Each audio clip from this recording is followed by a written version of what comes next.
Es abril de 2013. Los trabajadores del Hotel Cecil reciben quejas de que el agua de las duchas sale marrón y huele a muerte. El gerente sube al techo, abre la cisterna principal y ve un cuerpo flotando en el agua. Es una joven que estaba desaparecida hace 3 semanas. Y aquí está lo que nadie puede explicar. Esa cisterna tenía una puerta pesada que solo se abría desde afuera. ¿Cómo llega una chica a una cisterna cerrada a la que aparentemente nadie podía acceder? Este es el caso de Elisa Lam. Elisa era una joven canadiense de 21 años de edad. Sus padres eran originarios de Hong Kong, no eran de Canadá, pero pues ella nació ahí, era canadiense. Vivía en la provincia de la Columbia Británica y también fue a la universidad de la misma Columbia Británica, que es la Universidad de la Columbia Británica. Súper original el nombre. Era una persona introspectiva, tenía intereses literarios y tenía una vida digital bastante activa también. Estaba full tiempo en Tumblr, que en ese momento era bastante popular, y allí pues subía fotos, pensamientos, cosas del día al día. Pero no solamente hablaba de cosas simples o cosas cotidianas, también hablaba de su trastorno bipolar que ella sufría desde que estaba muy joven, y comentaba acerca de su ansiedad, su depresión y las dificultades que tenía para relacionarse con los demás. A comienzos de 2013, Elisa decide hacer un viaje por la costa oeste de los Estados Unidos. No está claro el por qué decidió hacer el viaje para allá, pero fue sola, fue completamente sola. Su recorrido la llevó desde Canadá hasta California. Yo supongo que fue también porque quería experimentar un poco de la independencia y pues no sé, que nadie le estuviera fastidiando el viaje. Y hacer lo que cualquier persona hace en un viaje, que es conocer la ciudad, ver, caminar, utilizar el transporte público, conocer acerca de la cultura de las personas y cualquier cosa interesante que podía hacer en California, que supongo que son muchas. Cuando ella emprende su viaje, no lo hace como un acto de rebelión contra sus padres, todo lo contrario. Los padres esperaban todos los días como la actualización de cómo estaba y el mensaje para saber que ella estaba bien, que no le había pasado nada. Fuera llamada o mensaje, siempre estaban esperando una actualización de parte de ella, y de hecho esto habrá sido crucial después para detectar que algo no estaba bien cuando Elisa dejó de comunicarse de repente. El 26 de enero de 2013, Elisa llega a Los Ángeles y se registra en el Hotel Cecil. Es un hotel que está cerca de una zona que se llama Skid Row en Los Ángeles, que es bastante conocida por pues su situación precaria, sobre todo con la gente, la homeless, la gente sin hogar, lo consumo de drogas, ese tipo de cosas. O sea, era una zona como medio candente, medio peligrosa. Por su ubicación, el hotel tendría que media estrella, algo así. O sea, no media estrella, pero es una forma exagerada de decir que era un hotel de muy bajo estándar, más que todo por la zona. Puede ser un hotel muy bonito, muy lindo, pero si está en una zona tan peligrosa como esa, obviamente pasa a ser algo de menor estrato, ¿eh? Pero no creas que este hotel siempre fue así. El hotel se construyó en 1920. El Hotel Cecil fue construido en una etapa de crecimiento económico de Los Ángeles y pretendía precisamente atraer a personas de negocios o turistas que tuvieran pues cierto tipo de nivel adquisitivo. La arquitectura y el tamaño de este hotel era una apuesta al desarrollo urbano de la ciudad. Pero después de la crisis en 1929 que hubo en Estados Unidos, muchas zonas del centro de Los Ángeles empezaron a deteriorarse. Y esto dio paso a que, pues bueno, ya no hubiese tanto flujo de personas pudientes en el centro de la ciudad. Lo que sí habían eran huéspedes de paso, personas con reputación dudosa y gente que buscaba una habitación por la noche para hacer Dios sabe qué. Y pues bueno, el hotel tenía que sobrevivir de alguna forma, ya que no hay gente pudiente, pues no te queda de otra que rentar a la gente que tienes enfrente. Lamentablemente esto le dejaría una reputación al hotel pues bastante complicada. Es tanto así que a lo largo del siglo XX el hotel quedó relacionado pues a múltiples muertes, suicidios, inclusive a figuras criminales. Allí supuestamente no hay nada documentado con 100% de verificación o veracidad, pero supuestamente el Hotel Cecil tuvo de huésped a Richard Ramírez, que es un asesino en serie de los años 1980. De hecho, hizo un video sobre él, bastante bueno, por cierto. Pero en los momentos en donde necesitó huir o esconderse, supongo que ese hotel pues le quedaba perfecto. Mucha gente también habla de la estadía de otro asesino llamado Jack Unterweger. Debería hacer un video sobre él también, un caso bastante interesante. Inclusive han vinculado este hotel con el caso de Elizabeth Short, quien es más conocida como la Dalia Negra. No todo está 100% verificado, pero son rumores bastante fuertes y cuando el río suena... Lo que es 100% cierto es que el hotel había acumulado una leyenda oscura mucho antes de que llegara Elisa Lam. Cuando Elisa se registró, inicialmente la pusieron en una habitación compartida con otras 2 mujeres. Esto era una práctica usual, sobre todo en viajeros que necesitaban habitaciones económicas. Sin embargo, las compañeras de cuarto de Elisa se quejaron de su comportamiento. Mencionaron que estaba actuando de forma errática, de que estaba muy rara y que las hacía sentir incómodas por alguna razón u otra. No se menciona como que hubo un contacto directo, como que les dijo algo, pero pues estás viendo a la tipa y... no sé, yo entiendo. Supongo que por la reputación del hotel también habrán pensado que consumió algo, y esto obligó a los del hotel mover a Elisa a una habitación individual para no causarle problemas a sus otros huéspedes. Y este dato es bastante importante porque pues quedó documentada su conducta errática, que alguien se dio cuenta que no estaba actuando normal. Durante su estadía en Los Ángeles, Elisa visitó varios lugares que estaban cercanos al hotel, uno de ellos siendo una librería, y uno de los testimonios más conocidos proviene precisamente de la empleada de una librería que se llama The Last Bookstore, que era un local bastante reconocido en la ciudad, y esa trabajadora precisamente recuerda a Elisa por ser una persona bastante alegre, bastante animada. Según el testimonio de esa trabajadora, Elisa estaba buscando regalos o estaba buscando llevar como algún tipo de recuerdos, pero tenía miedo que fueran demasiado pesados para llevárselos de regreso cuando se acabara su viaje. Este encuentro se resaltó en ella porque Elisa parecía ser una persona bastante animada, bastante conversadora, muy distinto al comportamiento que ya se había reportado en ella. Ella tenía previsto abandonar el hotel el 1 de febrero de 2013 y después viajar a otra ciudad de California que se llama Santa Cruz. Sin embargo, Elisa ese día no hizo el checkout, tampoco se comunicó con sus padres. Y eso era muy extraño porque ella estaba por lo menos pendiente de hacerles saber a ellos que estaba bien. Al no recibir ninguna noticia, los padres se preocuparon inmediatamente y alertaron a las autoridades, lo que hizo que las autoridades llegaran al hotel por una denuncia de desaparición. Ellos llegaron al hotel y empezaron a hablar con los empleados y obviamente tratando también de reconstruir los últimos movimientos conocidos de Elisa. La búsqueda dentro del hotel obviamente pues cubrió áreas comunes, escaleras, ascensores, cualquier parte donde pudo haber estado Elisa. También llevaron perros de rastreo, pero no encontraron ninguna pista concreta para dar con su paradero. La policía lamentablemente no pudo revisar todas las habitaciones del hotel indiscriminadamente, porque para hacer eso tú necesitas causa probable para poder entrar al espacio que está ocupando un huésped, porque en el momento que esa persona renta pues es básicamente como su hogar en ese momento. Hay varias cláusulas legales que te impiden hacer una cosa así. Obviamente ese detalle después generó críticas posteriores a cuando la gente supo de la información, pero jurídicamente la gente estaba con las manos atadas, el cuerpo policial no había mucho que pudiera hacer en ese caso.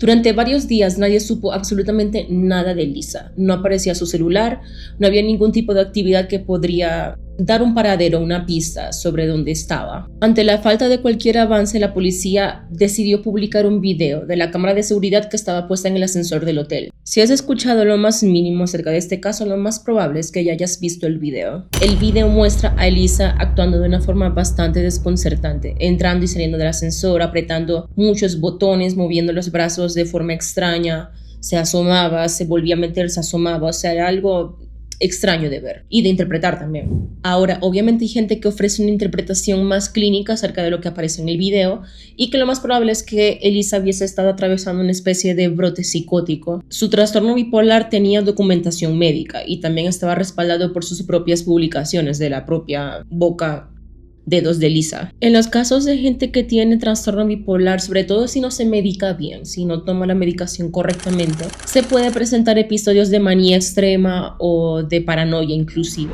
Yo no quiero reducir a Elisa a un diagnóstico médico únicamente, porque no todas las personas con bipolaridad actúan de forma igual, pero los investigadores sí pensaron que tenía relevancia para descubrir qué fue lo que pasó, que sí pudo haber tenido un papel importante. Obviamente todas las personas en el internet siguieron haciendo pues lo que hace el internet, que es especular y sacar teorías, sobre todo teniendo en cuenta la reputación del Hotel Cecil, que pues ya habían pasado por asesinos en serie, asesinatos, suicidios, todo lo que mencioné con anterioridad. Empezaron a teorizar cosas a nivel que si hubiese sido cualquier otro tipo de hotel, un hotel sin historia o sin esta reputación, hubiesen tratado de forma distinta el tema. Mientras todo esto está pasando, el internet se está volviendo loco, la policía ya no sabe en qué rincón buscar, los huéspedes del hotel empiezan a quejarse de un olor extraño en el agua, o que salía con poca presión, o que tiene un sabor raro, cosas por el estilo, que podía salir como oscura y después se aclaraba. Naturalmente, después de tanta queja, la gente del hotel procede a revisar qué es lo que está pasando con el agua.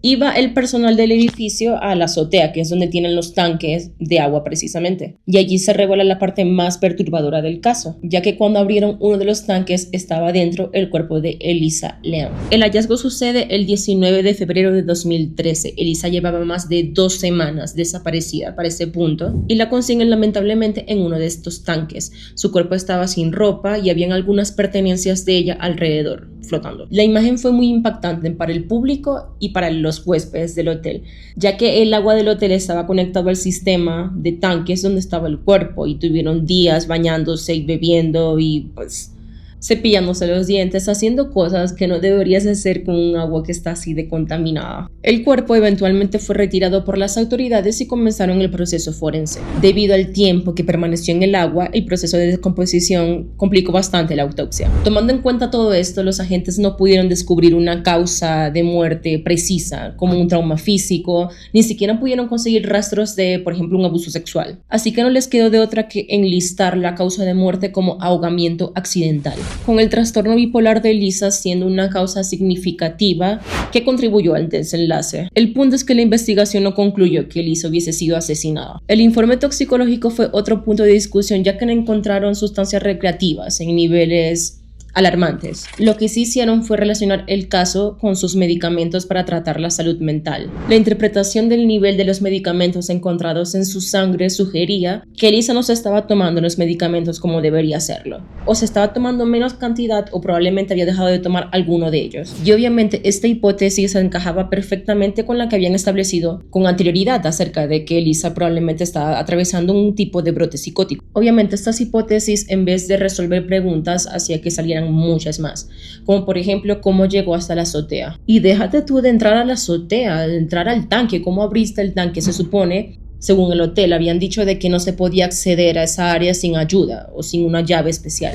Y con estos datos de la policía, mucha gente se convenció que realmente fue un crimen. También la tapa del tanque en la que consiguieron el cuerpo de Elisa generó controversia, ya que hay declaraciones que comentan que estaba cerrada. Entonces, pues si tú caes a un tanque por equivocación, no puedes cerrar la tapa, obviamente. O sea, Elisa no mide 4 metros. Simplemente es ilógico. Declaraciones posteriores dicen que la tapa sí estaba abierta, o de repente no que estaba abierta, pero no existía una prueba sólida de que la tapa hubiese estado cerrada. Entonces es algo confuso, nadie sabe. Uno pensaría que esos son el tipo de detalles que tienen como que bastante presente, pero no. Otro detalle del caso es que el teléfono de Elisa nunca fue recuperado, por lo menos públicamente. Y era algo muy extraño porque ella se la pasaba muchísimo tiempo en internet y también en comunicación con sus padres. Sin embargo, pues si tuvo ese brote psicótico del que hablan, probablemente pues lo dejó tirado por ahí con tanta gente, alguien se lo llevó. No, ese detalle sí no creo que apunte a nada tan descabellado. Algo que definitivamente llamó la atención en el caso es que después de la muerte de Elisa, su Tumblr siguió actualizándose. Se llamaba No Bell,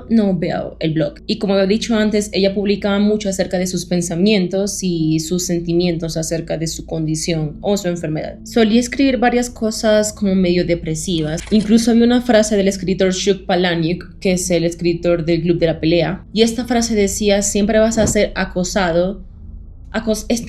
Es que la frase realmente es "You're always haunted by the idea you're wasting your life". ¿Qué quiere decir? Pues que siempre estás constantemente agobiado de la idea de que vayas a malgastar tu vida. Entonces estamos viendo que es una frase que no es precisamente positivismo extremo, ¿no? O sea, es una frase bastante depresiva y reflejaba bastante el estado de ánimo de Elisa. Lo que a la gente le llamó la atención fue que alrededor del año después de la muerte de Elisa, marzo, abril, junio y diciembre, hubieron publicaciones en su Tumblr. Que bueno, sí, Tumblr tiene una opción en la que tú puedes programar las publicaciones. Esto pudo haber sido lo que pasó, pero igual es extraño, por no decir menos. En 2015 un periodista que se llama George Link hizo un artículo bastante exhaustivo acerca del caso de Lisa, porque él pensaba que sí la habían asesinado. Así que se tomó como misión personal ir al hotel a averiguar qué fue lo que le había pasado realmente. Y el tipo de hecho se quedó ahí bastante tiempo, se quedó algunas semanas viendo y buscando, tratando de buscar pistas, hablando con la gente, qué fue lo que vieron, qué fue lo que pasó. También es difícil porque estamos hablando de que ya es 2015, esto pasa en 2013, entonces pues si hay un tiempo,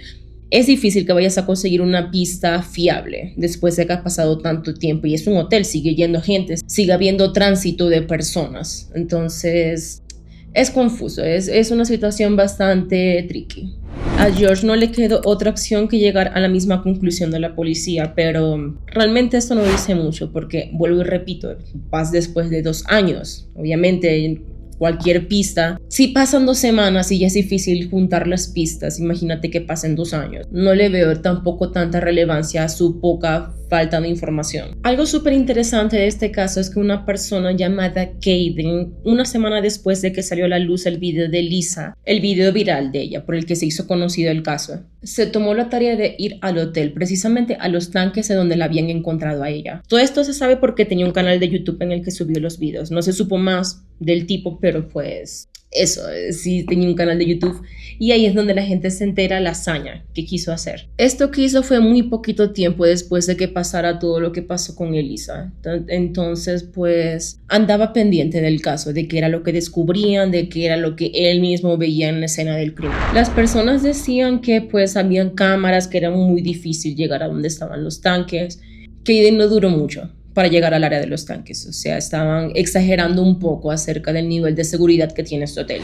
Y esto no es 2 años después, como pasó con el periodista, esto es apenas unas 2-3 semanas después de lo que pasa con Elisa. Uno pensaría que tendrían el área muchísimo más controlada. El resumen del video realmente es demostrar que cualquier persona podría llegar ahí, o sea, no tienes que ser un gimnasta profesional para poder subir la barandilla y llegar a donde estaban los tanques, que fue probablemente lo que hizo Elisa. Entonces, claro, este video desmiente por sí mismo varias versiones que decían que era imposible llegar hasta allá. Esta persona demostró fácilmente llegar al hotel. De paso que nadie le presta atención, nadie le paró bolas. Digo esto por la costumbre que tiene el internet de hacer las cosas mucho más grandes de lo que realmente son, o más complicadas, o más fantasiosas. Inclusive se llegaron a difundir rumores sin ningún tipo de base, ningún tipo de comprobante. Se supo incluso de un músico mexicano que había visitado el Hotel Cecil antes y por su estética oscura o por whatever reason, fue injustamente acusado de la muerte de Elisa cuando no tenía básicamente nada que ver con nada. A lo que quiero llegar con esto es que las teorías del internet son eso, teorías. Y muchas veces son implementadas por personas que están aburridas y no tienen nada más que hacer, así que uno no se las puede tomar tan en serio. El Hotel Cecil, como era de esperarse, enfrentó consecuencias legales y reputacionales. La familia de Lisa presentó una demanda contra el hotel, una demanda por negligencia, argumentando que el hotel no tenía correctamente selladas las áreas peligrosas, como a las que llegó a acceder Elisa. Sin embargo, el caso fue desestimado ya que el tribunal encontró que la muerte de Elisa no era lo suficientemente previsible como para poder adjudicarle al hotel responsabilidad civil. Básicamente es otra forma de decir ellos que iban a saber, o sea, que en cierta parte sí fue realmente un brote psicótico de Elisa por cualquier cosa que estuviera pasando en este momento, que es bastante probable porque si te pones a analizar el comportamiento que vio la trabajadora en la librería, era un comportamiento bastante chocante con su personalidad regular. Esto es algo bastante común en los episodios de manía, que tienes una personalidad súper vibrante en un momento y después estás casi psicótico. Tu estabilidad emocional fluctúa bastante. Entonces sí tiene sentido que pudo haber sido provocado por la propia Elisa. Y este caso precisamente logró tener la atención de las personas después de tanto tiempo por documentales que hicieron en Netflix, que es lo que normalmente pasa, ¿sabes? O sea, se vuelve viral otra vez y la gente empieza a hablar y a tener teorías súper locas. Y es triste porque el caso se absorbe por la comunidad, la parte tóxica de la comunidad True Crime, y se convierte prácticamente en un circo, en una clase de producto mediático mediático, en vez de una chica que lamentablemente pues falleció y de la cual trágicamente nunca se va a tener una respuesta 100% clara. Porque es que lastimosamente no hay una grabación completa de su recorrido hacia la azotea, no hay teléfono celular, no hay un testigo que directamente la haya visto entrar al tanque, la autopsia tuvo limitaciones por el estado del cuerpo, o sea, hay muchas cosas que dan cabida a la duda y a las interpretaciones. Pero lamentablemente en casos así la duda no es automáticamente prueba de homicidio. La hipótesis oficial sostiene que Elisa tuvo una crisis, subió al tanque, a la azotea y murió por ahogamiento accidental. Yo entiendo que en cierto sentido pueda ser difícil de creer, sobre todo porque uno lo ve desde un punto de vista de una persona cotidiana, pero en una crisis psicológica grave hay mucha desorganización del pensamiento y pues eso puede llevar a una persona a realizar acciones que para los demás parecen ilógicas. El video del ascensor sí puede representar a una persona que es perseguida, pero también puede representar a una persona que está desconectada de la realidad. Ahora, el que Elisa estuviera dentro del tanque sin ninguna prenda también pueden tener varias explicaciones. Hay muchas personas que piensan que en su estado eufórico, en su estado psicótico, por el miedo, la ansiedad, todo lo que estaba sintiendo probablemente en ese momento, optó por quitarse la ropa para nadar mejor, para estar más cómoda por su misma psique, no lo sé. Puede ser tanto resultado de su estado mental alterado o alguna agresión. O sea, cualquiera de las dos explicaciones pues tiene cabida en este caso, sobre todo cuando no se sabe a ciencia cierta qué fue lo que ocurrió. Lo único cierto es que el Hotel Cecil con este evento quedó nuevamente ligado a una tragedia y las opiniones del caso quedaron muy mezcladas. Personalmente yo pienso que sí hay posibilidad de que haya sido ella. Una persona en un brote psicótico puede actuar de formas muy imprevistas, así que sí pienso que si era el caso de Elisa, que es muy probable que lo sea por el poco nivel de medicamento que encontraron en su cuerpo y porque así había forma de definitivamente llegar hasta allí como un peatón cualquiera. No me atrevería a ir al exento total de que nadie tuvo que ver con la muerte de Elisa, simplemente porque nadie puede asegurar absolutamente nada, ni siquiera si las puertas de los tanques, las tapas de los tanques estaban puestas o no, si las encontraron así o no. No estaba el teléfono de Elisa tampoco, sí habían varias de sus pertenencias, pero no estaba su celular, cosa que utilizaba bastante. Entonces pues también perdió precisamente el celular, pero no todo lo demás que llevaba. O sea, y es difícil imaginarse una persona tan joven, tan con vida por delante, simplemente eligiendo meterse en un tanque y morir allí. Pero para mí personalmente es la opción que más me resuena. Yo no siento que esto sea un caso paranormal o un caso precisamente de homicidio. Sí es posible, pero no estoy juzgando a Lisa solamente por su condición, sino también por toda la información que ha salido y la demostración sobre todo de que sí era posible llegar hasta allí. En un ataque no sabes qué es lo que estaba pensando en ese momento. Así que para mí esa es la conclusión que yo le daría. Pero dime tú, ¿qué es lo que piensas acerca de este caso tan trágico? ¿Piensas que fue alguien? ¿Piensas que de hecho sí fue paranormal? ¿Piensas que a lo mejor fue Lisa por su condición psiquiátrica? Quiero que me digas en los comentarios y como siempre también te voy a pedir que me escribas algún otro caso del que te gustaría que yo hablara, porque voy a seguir hablando de casos, así que mejor dime tú sobre lo que quieres escuchar. Y solamente me queda agradecerte por estar aquí conmigo hoy. Si te gustó, dale like y suscríbete porque siempre voy a venir con más videos acerca de este tipo de contenido y te agradezco profundamente por haber estado aquí el día de hoy conmigo. Eres el mejor, literalmente mi persona favorita. Y me despido hasta un próximo video.